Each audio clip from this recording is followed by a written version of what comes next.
What's going on, everyone? It is Zombies, and happy Friday the 13th again, and welcome back to another reaction video. This time we are now on Mr. Nightmare's channel because I already did a video and uploaded it, and it was by Llama Arts. That one was uploaded yesterday by Llama Arts. This one was uploaded today on Friday the 13th, and with me as always, because I'm a little scared, Mad Gamer's with me.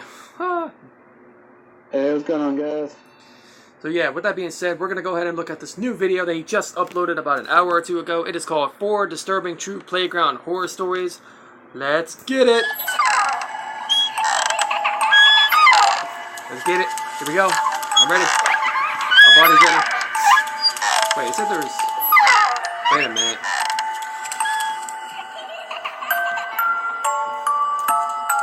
Hang on a second, guys.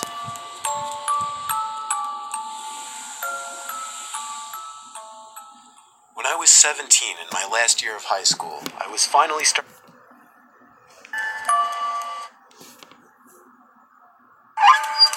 Okay, story 1. I thought that was 4. What the fuck?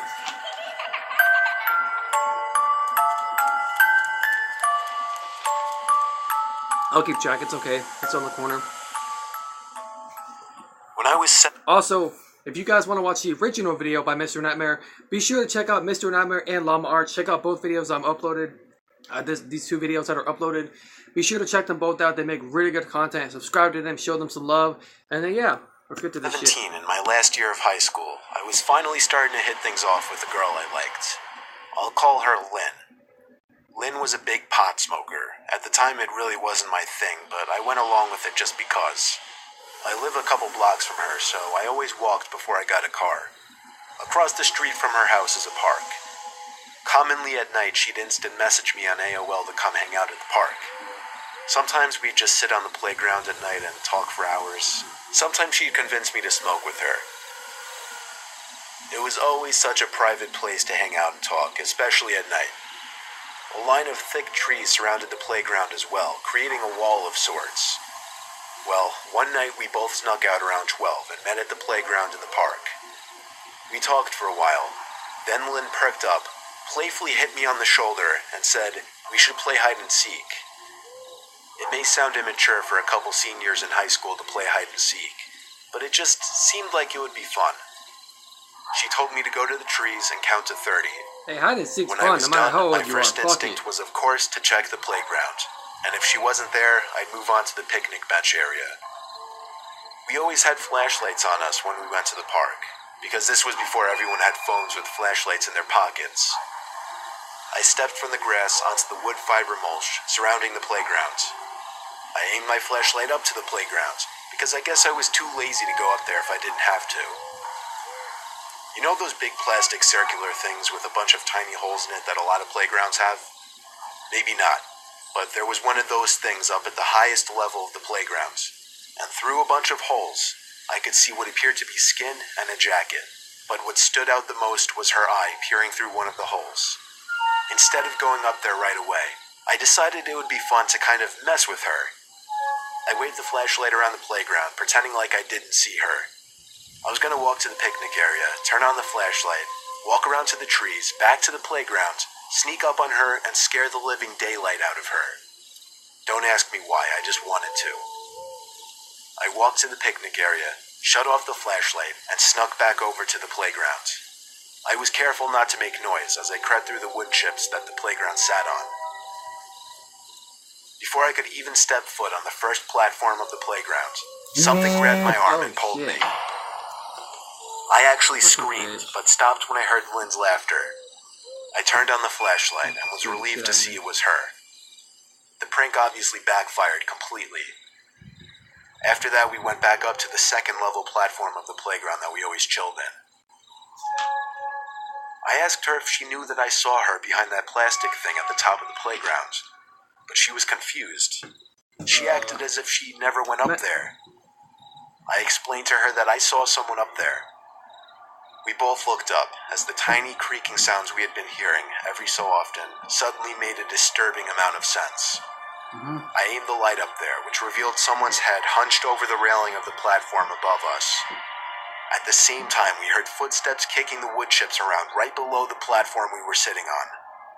I made the first move for us to run, and Lynn followed suit. I turned out my flashlight while we ran, which wasn't long since Lynn's house was right across the street. We went to her room, shut the curtains, and I stayed there for the night, not wanting to go home. That marked the end of our late-night visits to the park. Damn. Holy shit. That's some scary ass shit, I'll tell you that. I'm glad I don't go to playgrounds at the nighttime. Now Do you I have know any not to. memories from when you were a little kid that just make you uncomfortable to think about?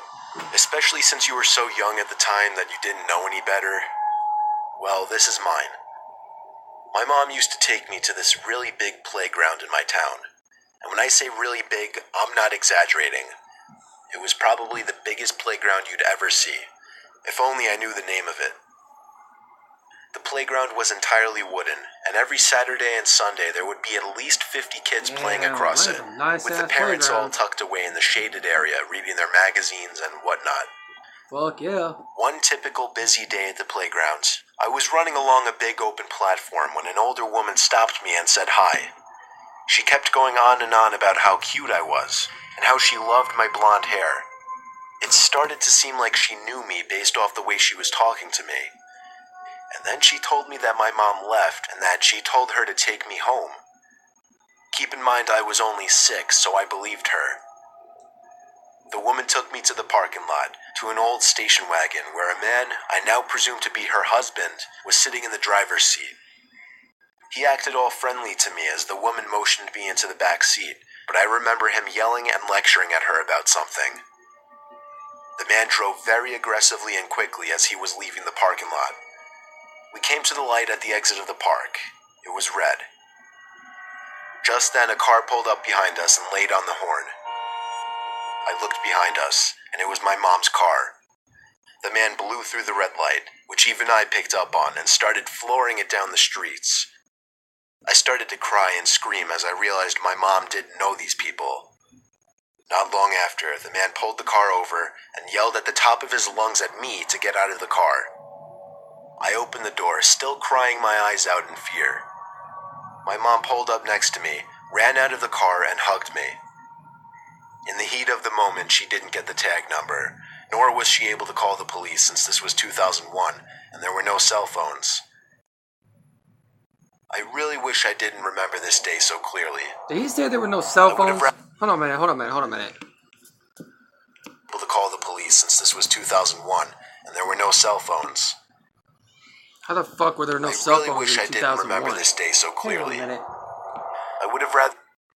Bro, Yeah. did you hear that? Yep. How were there no cell phones in 2001? What type of fuck shit? Anyway, let's continue the video. Shit. It had just been one of those memories that the brain chews. Wait a minute. Hold on now. Stupid fucking ads. Damn you, Mr. Nightmare. I wish this was an ad I could skip. Oh, that's fucked up. Asians are... chooses to repress. That's fucked up. That's not funny at all, dude. That's racist. Bet you they did that shit on purpose. Okay, this is story number 3. I'm a single father currently living with my 5-year-old son. I have an old wooden playground in my backyard. It has a tire swing, monkey bars, and a big slide. Oh, I'm about to say, is this it right here? A couple times recently, I've heard noises coming from the playground at night. I'll start from the first night. I woke up one night last week to the sound of something squeaking from outside. I recognized it to be the sound of the rusty chain of the tire swing spinning around. I also heard a young child's laughter out there. I thought it was my son, so I went to his room to find him in his bed, fast asleep. My heart dropped as I saw him in his bed. That meant some stranger was in my yard. But when I opened the back door to the backyard, there was no one back there. The tire swing was spinning slowly, however, as if somebody had just gotten off of it. I chalked it up as some kid just sneaking into my yard and went back to sleep.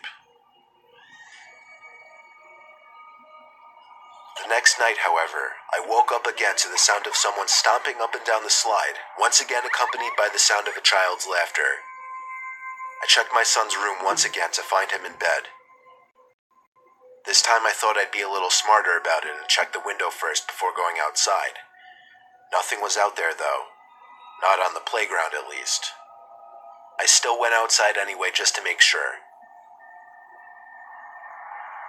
For a couple nights, nothing happened, and I completely forgot about it. But on the third night, while in bed, a knock at my window startled me. I sat up in shock for a good minute, afraid to look outside, but eventually I was brave enough to do so. I looked out the foggy window. Through the smudge, I could see both the swings on the swing set swinging lightly, accompanied with the laughter of a child again. I ran as fast as I could down those stairs and out the back door, but instead of finding a couple of deviant little kids back there, instead I saw some towering figure looming at the top of my playground, surely looking at me. My courage turned to pure cowardice as I turned to run back inside, lock the door, and dial 911. The wait for an officer to arrive was the longest 20 minutes I'd ever experienced. By the time they got there, though, the figure on the playground was gone. They took down what little information I could give them and left. I wish I could say that was the last occurrence, but just last night, there was another knock at my window. I simply ignored it this time, though. I'm dreading going to sleep tonight. I think I'm gonna install security cameras on my house soon. Either way, I'll give an update on what happens. That'd probably be best. To get some damn cameras, like no lie. Here we go, guys. Last story. Let's do this. I was 13 years old. My bedroom window faced the playground outside. It was a hot spring night with a light rain, so I had the window open, allowing me to hear the raindrops, Where does he get these? as well as a pictures? strange It's squeaking awesome. sound. It really started to get annoying, I know some so of I them went get to the sand. window to see what it could be. There was someone sitting on the swing set. I nearly screamed, but covered my mouth instead. What was really scary was that the swing was in the direct line of sight from my window, and the person on the swing was staring straight at my window. I could only hope they didn't see me. I was too scared to go across the house to my parents' room. Instead, all I really wanted to do was hide in my bed and hope they would go away, but the squeaking went on and on. I covered my ears not only because I was scared, but also because of the annoyance of the sound. And finally, at last, the squeaking stopped. I gave it a few seconds before I quietly got out from bed and went back to the window. This time, I actually screamed. Oh, The shit. person who was previously on the swing was now standing at most 10 feet from my window, looking in, close enough for me to make out his horrid face, with his eyes locked onto mine.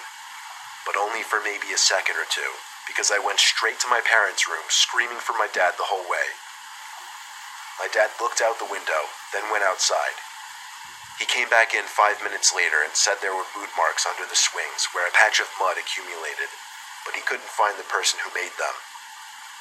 This was 100% the scariest moment of my life. God damn. Oh, that's the end of the video already. God damn. Dude, that is depressing. That is some scary, scary ass shit. But yeah. But yeah. Bro, what did you think about that?